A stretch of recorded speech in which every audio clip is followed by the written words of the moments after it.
Bismillah ar-Rahman ar-Rahim. This is the second chapter we're going to have in commercial law. And this is a chapter with the title of agency. And if you look even in English books, in business law, you will find agency is the main chapter.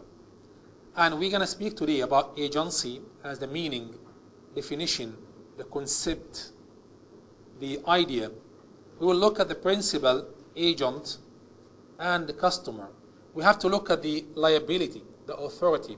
We will look at all sides of this subject. I think this will be one of the easiest chapters. You would like it so much. It's not difficult. And I think we're going to have more interactions. We will have some examples.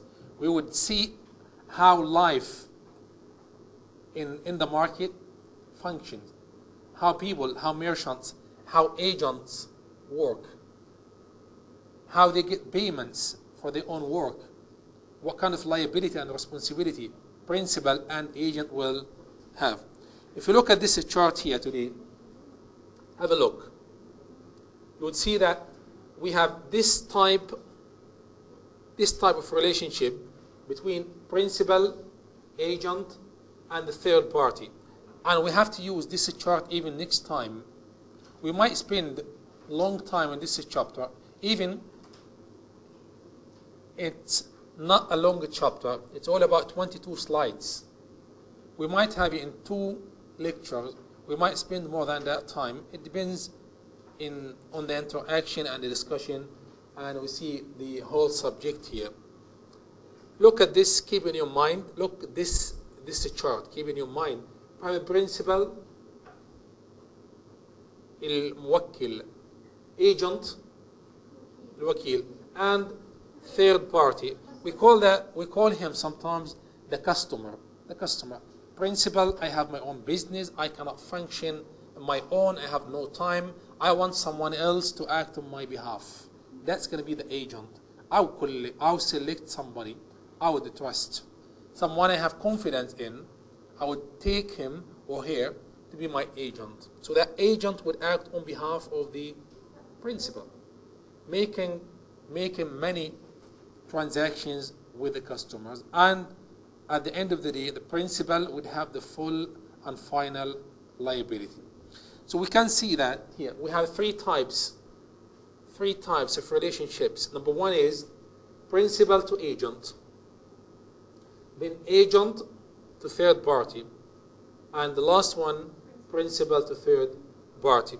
And we can define this even. We can define agency by saying that agency is a relationship, but it's a tripartite.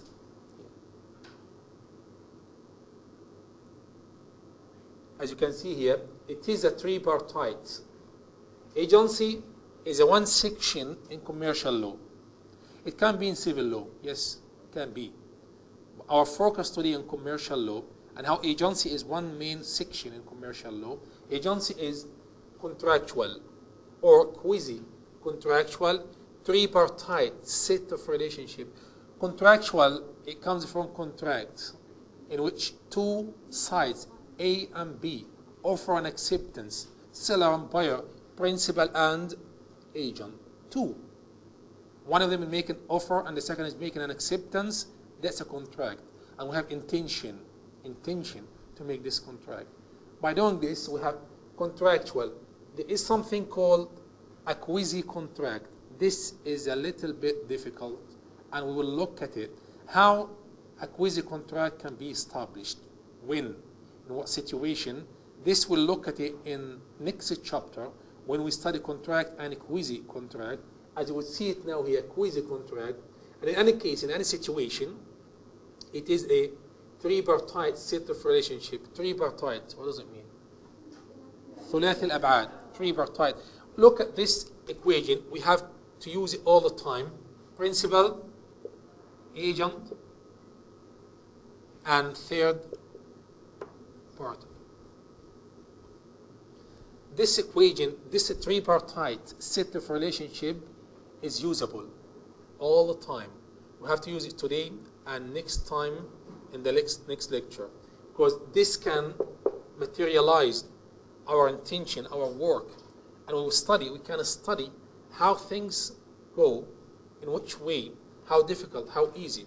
This subject can be based on this chart. This is tripartite, 1, 2, 3, set of relationship exists between principal, agent. This is the agency here. As you can see, agency. Agency, it's between principal and agent. What about the customer? What do you think? The customer, is the customer with the third party, is he or she a part of this agency? Well, he or she will be involved somehow, sometimes, but agency, it's mainly between principal and agent. I have a business. I cannot work because I'm busy doing lots of activities, and I would need someone to act on my behalf. That person would be the agent, and I would be the principal. Principal and agent. Then you can act on my behalf. You can make here your action. The agent will make a transaction, deals. These deals will be with third party. What I can do only as a principal, just accept someone to be my agent. I will give him the authority to act on my behalf. Acting on my behalf, he or she will make deals, transactions with customers, third parties. So who will be responsible for this? Liability will be here. Liability. Both of them, in fact, both principal and agent, both of them are liable towards the customer. Agent and a principal would look after the customer, because without customers we cannot work. There is no business. You're going to close your business, isn't it? Yes. That's a simple equation. So we can say that principal explicitly or implicitly authorizes an agent to work on his behalf. To do what? What to do? Authorizing someone to act on my behalf for what? To make a relationship, transactions, deals with customers. The same way agent will do what? He will work. It's the same definition. We just swap بنغير كلمة مكان كلمة. Swap the words. Agent is someone is acting on behalf of the principal. Acting, doing what?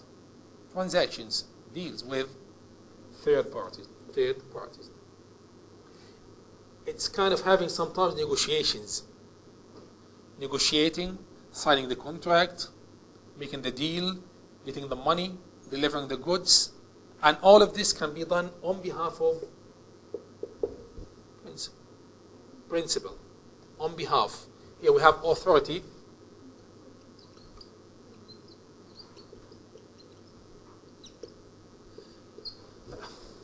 This authority is given to the agent by the principal.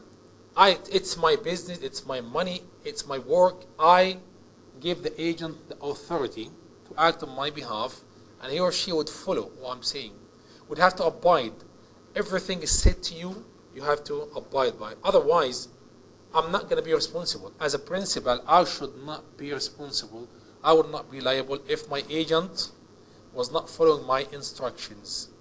To be liable, مسؤول, responsibility here, because my agent was following my instructions. But if he or she was not following my instructions, then it's not my responsibility. He's making the mistake. He's making the deal on his own name, not my name. So I don't care about him, and I will not be liable here. Look at this. Look at the concept. Look at the meaning. Why do we have agency? This is the question people asking always. Why do we have agency? Why shouldn't I make my own business? Should we have agency? Should we not have it at all? In the past, people did not have something like this. Well, they do have it, agency a long time ago, but it's not in the modern way we have it nowadays. Agency, it's a necessity. It's important. We cannot live in the market without having agency. Otherwise, we cannot work. Look, I need someone to read this sentence for me first. Here. Somebody. You want to. Rights plus liability of principal plus an agent reflect commercial needs and legal agents. We have rights and liabilities. As agents, as principals, we have rights and liabilities. But these rights and liabilities would reflect commercial needs and legal realities. Need in the market, we have commercial needs.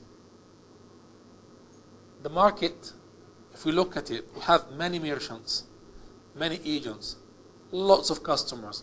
How things function, how things work, there are some needs and some necessities in which that sometimes the principal cannot act.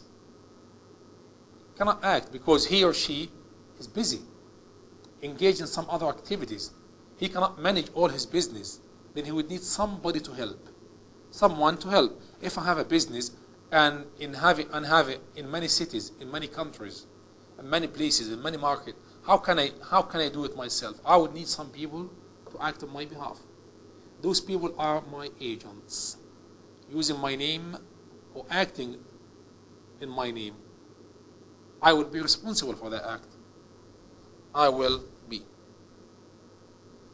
Now, because of these necessities and these needs in the market, we would have legal reality in which we have to accept this kind of relationship between two, agent and a principal, in which someone would embark upon يصعد أو يقيم embark upon such transactions on behalf of someone else. And anyway, sometimes look at these two examples. We have two examples. One person, a man, a lady, a business person, cannot have his own way, cannot deal with all customers. He have lots of items in many places in the market, in different locations. In this case, I will not be myself as a principal at many places at the same time. I cannot be in Gaza City and in Khan Yunis at the same time. I would need someone else to act on my behalf there. In this case, I would employ somebody to be my agent. I would pay him money for that, a commission or fee. It's a money paid for that person, for the agent to act. Some scholars said this is a necessity. It's important because without agency, we will not expand business. We will not expand it.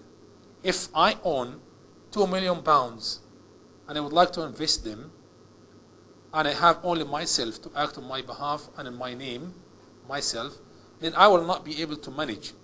Then if I cannot use agents on my behalf in the market, then in this case, I would limit my business. I will have something small. By agency, the concept behind this subject is how can we expand business? How can we allow fictitious persons to act? It's not only individuals. Nowadays, people have money. They have companies, profit companies, making business and generating profits.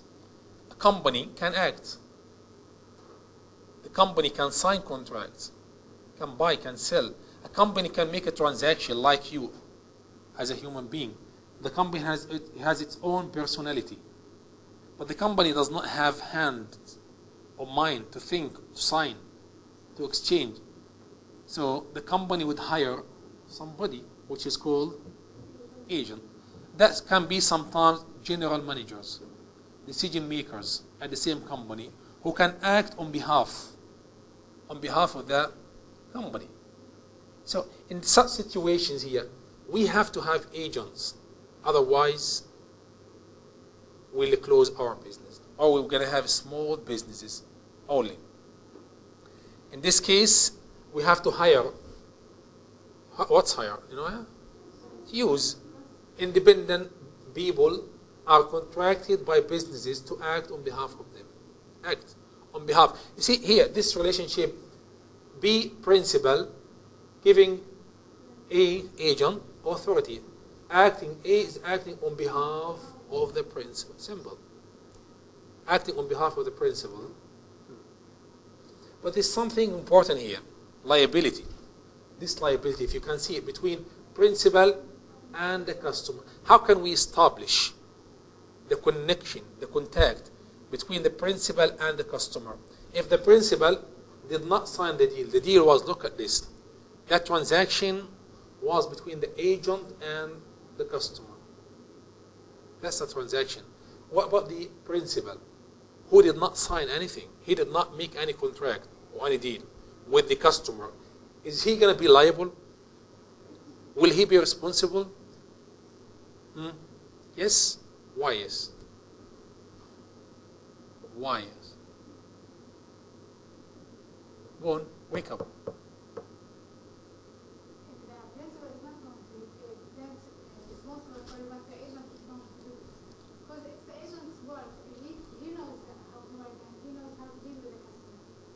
Okay, not exactly, no. Anyone here? Someone having someone, what's your name? Ala. She's my agent. She's acting on my behalf. She can make a transaction with all of you. Today she signed 5 contracts. Some of you. She signed the contract on my behalf. I was not here. I was somewhere else. But she was acting on my behalf. When I came back to my place here, and I found Ala signed 5 contracts, will I be responsible for these contracts or not? Yes? Yes. Good. Why? Okay, Jada. You'll be responsible for the agent, because the agent is supposed to follow your instructions you gave. So normally you are responsible and liable for these contracts. I give her the instructions. I give my agent, as a principal, giving my agent instructions, information, orders. She or he has to follow my instructions. As long as my agent was following my instructions, I will be liable. Liability meaning legal responsibility. I will have to pay. I will have to be responsible. I'll give you a simple example. For example, like having my business working 15 hours per day. From 8 o'clock in the morning till evening time. We're working over 2 shifts. 1 in the morning and 1 in the afternoon until evening. I was doing my part at the evening time. Ala, she was working in the morning. Now, someone came to our store, bought a laptop, and Ala signed the contract, and the customer paid the money, and she gave the laptop. Now, that customer found something wrong with the laptop, a fault. It's not working, was not functioning well, was not the same quality. Then the customer can come back to me at the evening time. In this case, or at this time, can I say to the customer, no, I will not accept it? I will have to accept it because it's my responsibility. In the morning time, Ala was my agent, and I was not there, but she was acting on my behalf. It's my business, and I authorized her. I gave her all the information. She was following my instructions. The customer was doing his part innocently. Paying the money, getting the good, it was not good. Does not match the quality. Then I can take my goods back, my item back, and I will pay the money back to the customer. Or I can exchange it. I can replace it. I can fix it for the customer. I will have to be responsible for my agent as long as what? As long as are you not following me? Principal will be responsible towards anything has been done by the agent as commercial transactions as long as the agent was following the instructions, was listening to the principal. Do you understand what I'm saying? Are you sure? No? Okay, anyone can say it again? Anyone else?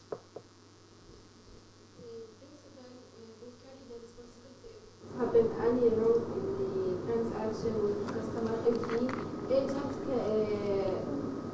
go with the restriction that they are accepted with them. At the end, we'll find we have a result. This result, that we have a deal. This deal was made between the agent and the customer. It's a deal.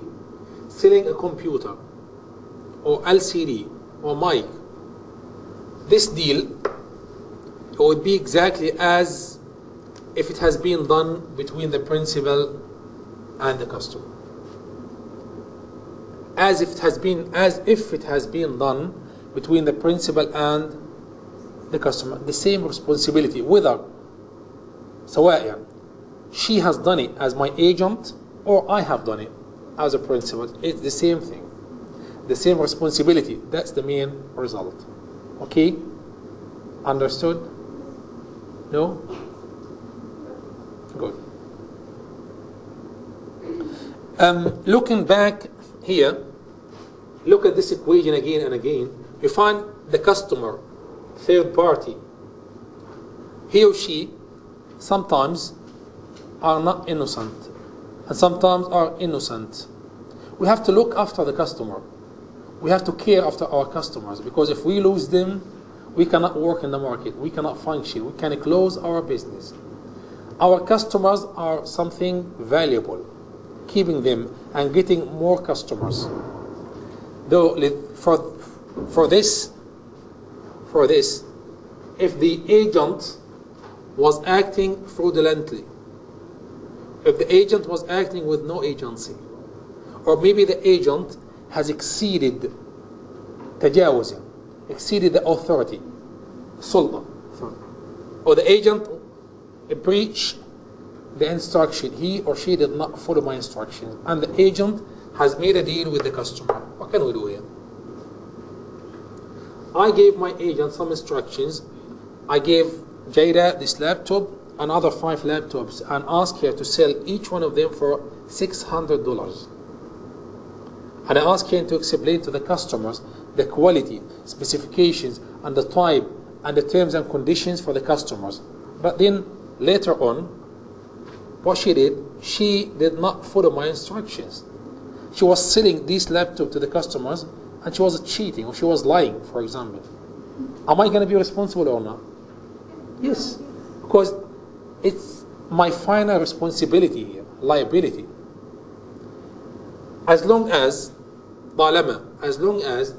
the customer was innocent, honest, he doesn't know. If Jada has a friend which is called Awa, and she sold this laptop for Awa for $300 only. If Awa was innocent and she was an honest person, she can keep it. She can keep the laptop, it's her laptop. She just came to that business place, she paid the money, she got the laptop, she went home, it's her laptop. And my agent was doing a mistake, then I would bear that mistake. And then I would come back at my agent. I'll come back at you. I'll get compensation out of you. But in this case, we'll look at the third party or the customer. She's innocent, bari'an.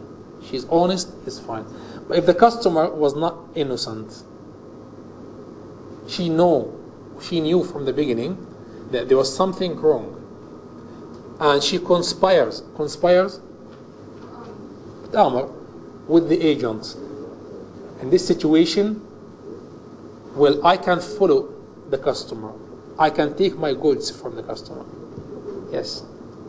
We would look here at the customer if he or she, or the third party, was innocent or was not innocent. And it says here, if you look at this sentence, can you read it? Oh, go on. Commercial world is not the cost-effective check that everyone has the authority to act for another actually has that. In any case, it's not difficult to know if someone is an agent or not. It's not difficult. You can look at the situation. I can understand if Ala is an agent or not. I can look, like we have some examples later on. We have 3 types of authorities, 3 types of agents. We will look at them, how somebody can be an agent, and how much authority do you have, how much power do you have, how can you act. We'll look at that case, at the situation. I would look at you. I can understand. It's not difficult. It's not cost effective. مش هتكلفني كتير to understand if she is an agent or not. If she was deceiving me, well, I can't do anything about it. I can check at least. Here, look again here. Go on. Anyone? If it's a deal based on that the alleged agent was acting without the consent, acceptance. The agent will usually be held. Good. That's a good point here. If it appears later we find that the agent, look at this here, agent was acting without agency, without authority. There's no authority. Was exceeding the authority. I told you what to do exactly, but you'll not follow my instructions. You did something else. Agent was not following the instructions. The agent has no authority here. Later on, that the agent was acting without consent. Consent, قبول, acceptance of the principal. In this case, who would be liable? The agent or the principal? Agent. If he makes a mistake, the agent, he would be liable for that mistake. But next time we will, when we look at the next slides, which is going to be next time, we're going to see that sometimes, in both cases, the principal and agent will be liable towards the customer. Both of them at the same time would have liability towards the customer because we have to look after the third party. In this case, if the agent, anyway, he makes a mistake, he does not follow the instruction, exceeds those orders, then he or she will be liable for compensation. So by this we can understand at least that agency is something necessary, something important. In the market, we cannot function, we cannot work without agency. We need it at the personal level, we need it at the institutional level, and we're going to have some examples later on about some companies. And those companies, you find that some people working on the desk behind the till, that person has the power like an agent. He or she can work like an agent. Like, for example, when you go to Jawwal company, you want to buy a mobile phone, or you would like to sign a contract to have a line, monthly payment, then that lady or that man behind the desk, those are employees, are they? Yes. But they have the power. What kind of power? It's equal to the agency. It's not agency because they work, but they have power like an agent. So the company itself will be responsible for any mistake which can be done by the employees, for the staff members, for the agent. Let's have a look at the meaning of principal. Who can be a principal and who can be an agent? What do you think? Anyone in a society can be a principal? Anyone can be an agent? Let's have a look at number 1, principal. Can you be a principal? Can a company be a principal? Who can be a principal? How can we define it? Yes, anyone can be, isn't it? You can be, I can be. A fictitious person can be a principal. As long as I instruct someone else, I authorize someone else to act on my behalf. Anyone can be a principal, but we can define it as a person. Person can be normal human being, and it can be a fictitious person like a company. And this person is fictitious or otherwise, who authorizes an agent to act to create one or more legal relationship with a third party. Easy. When we look at the agent definition, we will find it the same thing. We just change some words. The same. We have principal, agent, third party, authority, deals, and that's it. This is the definition. Somebody, a person, fictitious, human, authorizes an agent to act on his behalf. To make what? To create one or more legal relationships with third party. Merchants can be principals. Merchants. Okay, who is a merchant? If a merchant is a principal, so who is the merchant? Can you be a merchant? Yes. A merchant is a trader whose goal is to make profit in a professional way. Okay.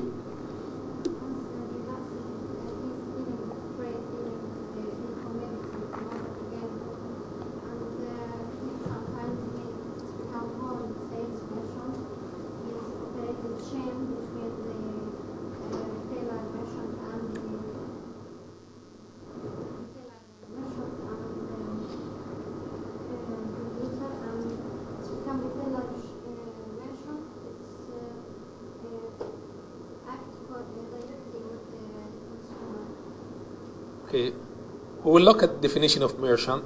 Anyone can be a merchant, but you have to have some conditions. Some conditions. You have to work in business for a time in which people get to understand that you are a merchant. Not for once, not for twice. It's for a long time in which people in the society can understand that Jada is a merchant or Ala is a merchant.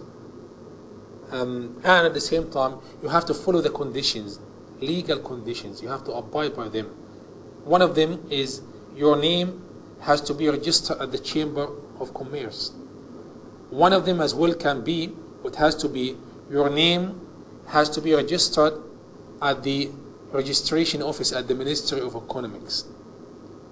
Then another point, you have to take all the necessary instructions to follow them, to take notes, to write dates in a special notebooks. All of these are necessary points to be able to become a merchant. We have wholesale merchants and we have retail merchants. A wholesale merchant is someone buying goods or items from factory and selling them to a retailer. Someone having a link in the middle between manufacturing, between a production line and retailer. And the second type, which is a retail merchant or retailer. We have rich merchants and poor merchants. Some merchants are involved in business spending only a little amount of money, like $1,000 or $2,000. Some of them spend millions of dollars. And you can see this. Look in the market. Look in Gaza. Look in the outside world. You can see that some merchants spend only little money to invest. Still he or she will be called a merchant with following where the conditions needed. But some of them spend a hell of money, millions and millions of dollars, and those at the same time are called merchant. In the past, looking at classification, in pre-modern societies, we have high and low classes. High and low class. High class used to be called merchant prince. Merchant prince. And you can see that nowadays, famous merchants can travel anywhere in the world. They can buy anything they like. They can have some contact with many people at different classes, different levels. They can work in politics later on. They can buy anything they want. Those are rich merchants. We call them merchant prince. And even some of them poor merchants, like using a little amount of money to invest. In the United States, there is a definition for merchant. He was defined as any person, any person while engaged in business or profession. Any person engaged in business or profession, or seller who deals in a type of goods sold. So it's not different from what we said before. It's similar. Someone engaged in business, spending my time doing business, buying, selling here, goods, type of goods sold. And those merchants have some equalities in life. They have some advantage more than other people. They have special accounts. It's not something we should not know. It's an easy point. We can just take into consideration. Those merchant account, special account, allowing them to invest money, allowing them to use their own credit to cover the debts for a short time, for a long time. It depends on the bank, and it depends on the treatment by the bank. Because I know that some merchants, they are in debt. They can be in debt sometime, from time to time, but they have a credit by the bank, and the bank can cover them. The last point about the merchant is some of them can be called business person. Are you okay there? What, do you want to ask something? No? Some are called business person. They can be businessman or businesswoman, and they can be defined as what?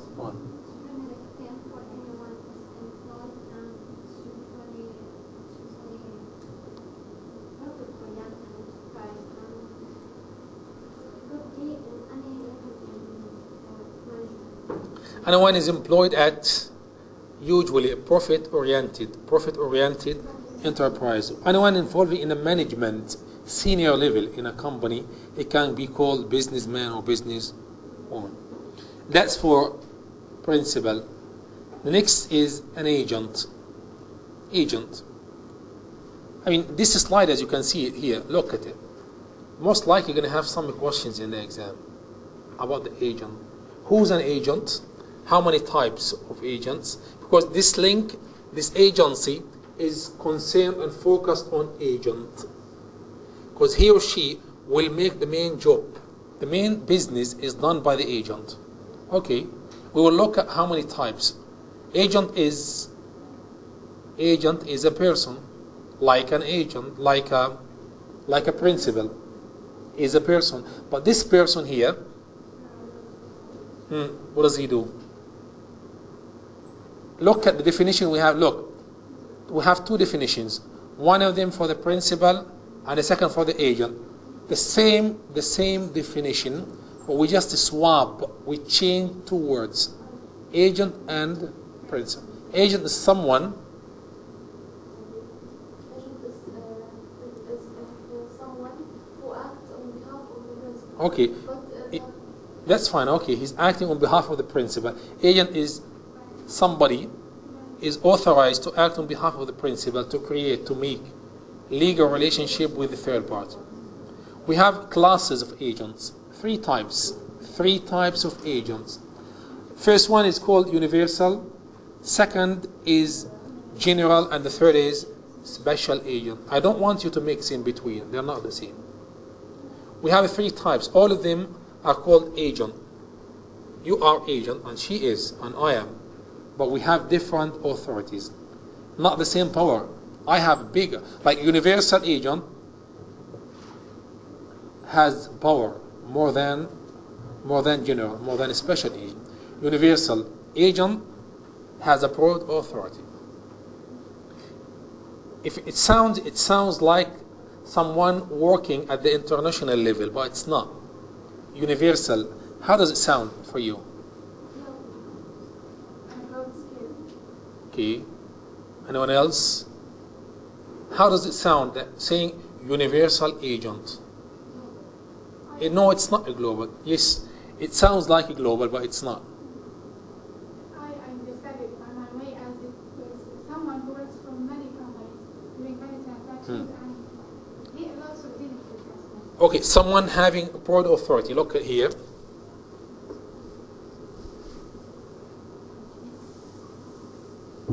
Someone having broad authority. Like, for example, we have here two examples. Number one is power of attorney. The power of attorney. Sultan. Someone is acting on your behalf, acting in your money. If you would like to trust somebody, you can choose someone you really know very well. Someone you can trust well, someone you know for a long time. It's not easy to trust someone. It's not. And universal agent is someone is trusted so much. He or she has a broad authority. He or she are trusted in the life. Here, you can trust it here. Health.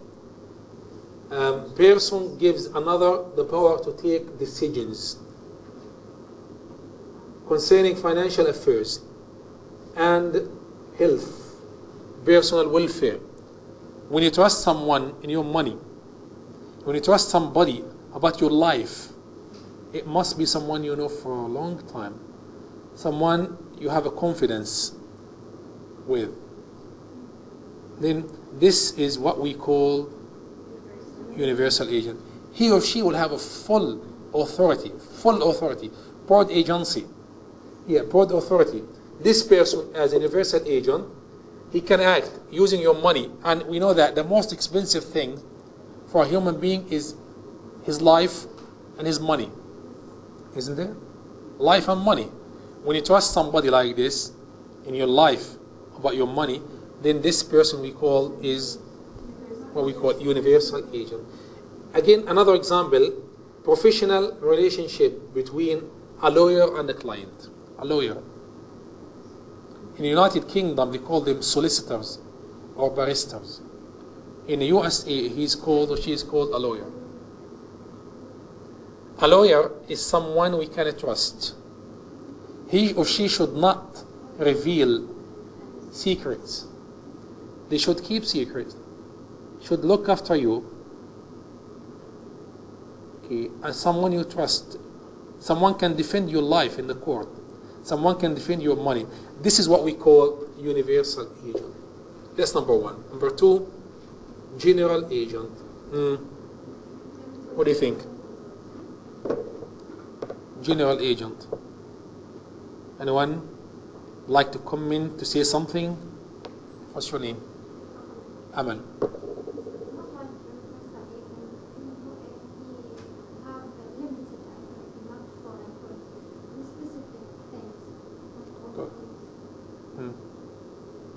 It's not the same. We will look at the authority again. Power. How much power he has. It's less than the power of universal agent. General agent will have a limited power, limited authority. Doing some transactions, here, some transactions over continuous period of time. Continuous period of time. It might be like, giving somebody some items to sell for me, something to do for me. But this or these items I pass to you as my agent. I do not limit the time. I give you these items to sell on my behalf, and the time will be open. Continuous period of time.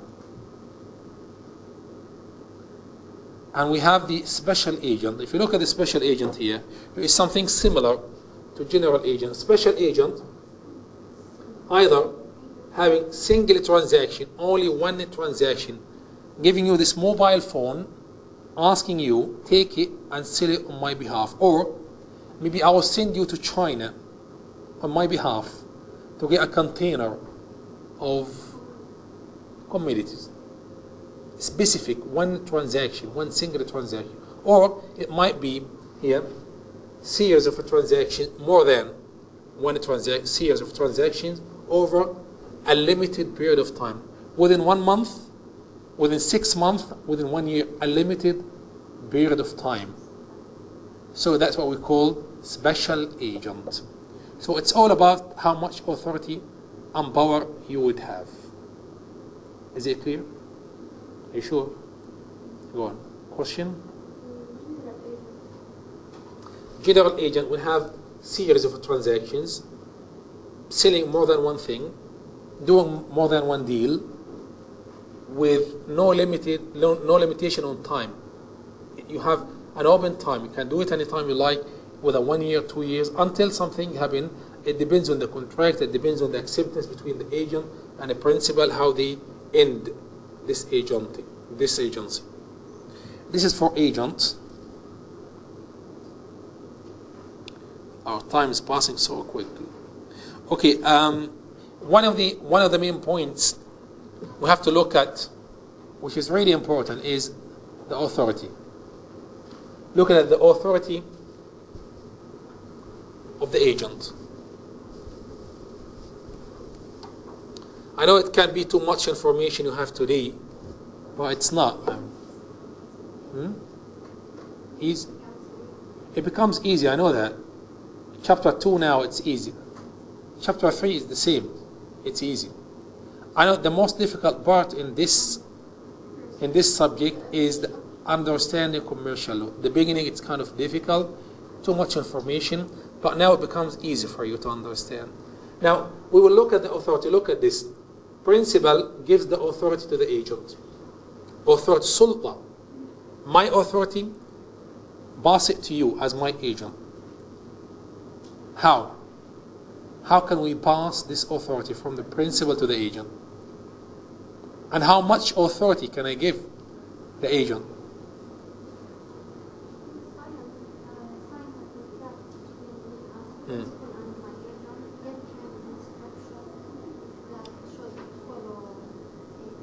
Yes.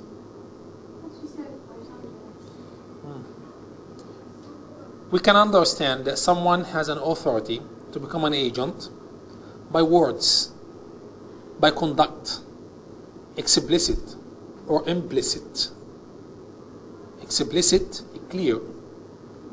We can notice it. Implicit, ضمني, which is not clear, but we can understand reasonably. We can understand that someone has an agency. We can take one today, first type, and we can complete next time the rest of them. Number one, we have 3 types. We have 3 types of authorities. Number one is actual authority. Actual authority. Number 2 is apparent or ostensible authority. Number 3 is authority by position held. Let's today start with number 1, first type, and we can complete next time the rest of them. Number 1 is actual authority. This authority, as you can see it here, between a principal and agent, which has been given by the principal to the agent, it can be actual, حقيقي, factual, reality, clear. It's not difficult. This actual authority, it can be by 3 ways, by 3 different ways. Number 1, it's clear. Clear. When I say to you, Arwa is my agent, she is my agent. It's clear. My words, you can understand explicitly, she is the agent. So that's what we call a clear actual authority. Principal gave an actual authority. In this case, I will be liable as a principal of all my agents' transactions, as long as my agent was following my instructions. Even though sometimes I would have to pay for my agent's mistake. I would have to be liable for my agent's mistake, like here. Can you read it for me? This. Fraudulently. For his own benefit, without compliance, principal unless a third party was already. Even though sometimes the agent is acting fraudulently, with deception, fraud, cheating. If the agent was cheating, what can I do? I will stop him. I will I will release him, I will fire him. He or she will not be working for me anymore. I will end the contract of agency. Even like now, we have a situation in which my agent was cheating and he made a contract or deal or transaction with somebody. Am I going to be responsible for this or not? No, as a principal, Are you sure? the agent will take responsibility. My agent was acting fraudulently. Fraud, ghush, cheating, deception. Will the principal be liable? The customer is aware of this. The agent is responsible, fully responsible for this fraud. If the customer was not aware of this, the principal will be responsible, and he might come at the agent. It must be monitoring and controlling the agent. There's no freedom. No freedom. Well, we have a situation now. It's done. There was a mistake. There was deception. Firush. Then the principal will be liable.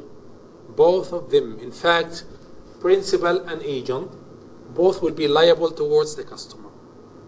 We have to be the customer. Then we can come back at each other. يعني بعدين احنا نتفق ما بيننا. Even if he was aware? Even if no. If he was not aware, if the customer was innocent, he did not know anything, he was acting in good faith, he was honest, then in this case, we have to compensate the customer and everything will be fine for him. Then both principal and agent will come back at each other. If my agent caused me harm, I will come back at him. I will take my money from him. He will compensate me. But first of all, we have to compensate the customer. Then in this case, we can say even if my agent was acting in bad faith, with deception, fraudulently, then I will be responsible because he's my agent anyway. I will protect my customers and myself. Then later on, I can come back at my agent and ask him for compensation. Good? That's number one. Number two, sometimes there is no contract. Like here, we have a contract between principal and agent. Here, it's not. We did not sign. We did not sign it. And even like there is no contract. Fish contract. Fish عقد. There is no contract, but the principal's words of conduct reasonably led the third party to believe that the agent was acting on behalf of the principal. I did not sign a contract with Allah. There is no contract with my agent. No signature. But my conduct, look at the conduct. My conduct reasonably, بشكل معقول, led you, the customers, to believe that she is my agent. In this case, she is. What she's acting here, what she's doing here, she's acting on my behalf. I will be responsible for that action. Because I give the impression, like we'll see later on here, I give not the impression, next slide we're going to see it. Sometimes I give the impression, but in this case, it's not only impression, conduct. It doesn't have to be by words. It's implicit here. Implicit, ضمن, implied. I implied that she is my agent. Then third parties, customers, believe that she was my agent. Then in this case, what she was doing will bind me. Like, for example, I know that you are waiting to listen and to have more information about this point. For example, when I stand in my business, and I have sometimes, in the business you have many sectors. And in each sector, I have an agent. In each sector, I would have an agent. And I appoint Samiha. She's a specialist in makeup. She will be my agent. She's working in this sector only. And Ala is working in electronics here. Now, for some reason, Samiha today was not here. She was not. She was away. She was off sick. She was going out to do something for me. Anyway, I asked on the front of you there, I asked Ala to take care of the customers here. This kind of indication that she can take care of the customer, it means she can sell on my behalf. She can act here. Despite the fact she's my agent only in this section, in this sector, but I gave the indication and you understood from my conduct that, well, she can act, she can work, she can make decisions in this way, in this sector, and then signing contracts with you. That's what we call here by conduct. Easy? Clear? Implicit here, implicit authority. Number 3, this is kind of important point. Look at it, read it. Somebody, Samiha? If what the agent proposes to do it reasonably necessary to accomplish an actually authorized transaction, then the principal will be involved. Okay. If the agent, what he was doing, if what the agent was proposes to do was necessary to complete the main transaction. If I was an agent, my principal asked me to do something on his behalf. Everything like going to China to get commodities, get container of what? What do you want to buy from China? Clothes or makeup maybe.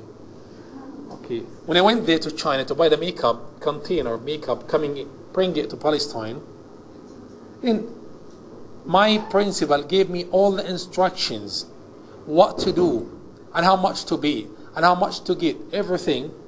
But later on I found out there was something important I have to do, but he did not tell me about it. Something was necessary. Some steps I have to take, legal steps. How can I shipping commodities from China to Palestine, that would need some money and some efforts. I would have to have some contract with whatever people, like contractors, employees, staff members to help me to carry out such deal. There's something I was not told about, then I would have to do it. Because when I feel that what I have to do as a legal step has to complete the main transaction which I was supposed to do, then what I was doing will be legal. And my principal will have to be liable for this step. You get the point? Or do I have to give another example? Another example. Okay, like it's not in commercial law, in civil law. Civil law. Asking Arwa, she's a contractor, an engineer, asking her, see, look at this hall. How beautiful, is it nice? Look, we have curtains, air conditioners, light, fans, mic, speakers, LCDs, computer, chairs, students, cameras. All these equipments for the hall. If I, as a principal, and have my agent, and I ask her to make this room ready as a studio so we can record all what we have here, and I pay her the money, and I ask her to buy everything in the contract between me and her, including everything, but we forgot to mention the curtains. But she was here doing everything ready in this room, in this studio, but she found out that this studio will not be a good studio without the curtains, because we're going to have a light from the windows, and this light would reflect badly on the cameras, and then she bought them to complete this transaction. That's an easy civil transaction, and even if it's a commercial transaction, it's a commercial or civil transaction, it doesn't make any difference in this point. I'm trying just to explain it. Now, what she was doing here was something necessary to complete what we're supposed to do. Another example, an agent was feeling that this business will not be successful without advertisement. I gave my business here in this country to one of my friends, and he's my agent, and I went to the United States for 1 year for another business. And my agent was feeling that a business, to be successful, has to be advertised in a newspaper, on TV. But I did not authorize this transaction. I did not ask him to make it. Then what he proposes to do, the step he was taking, was necessary to complete the business, to be successful, this business. Then what he did, he made an advertisement in the newspaper, and he paid for that. When I come back, I would be liable. I would say yes. I cannot say no to that. I would have to pay for it. Because all the steps have been taken by my agents were necessary to complete the transactions. It's not something extra. It's something was necessary for the transaction. Anyway, time is passing so quickly. Well, thank you very much for your time, and I will see you next week.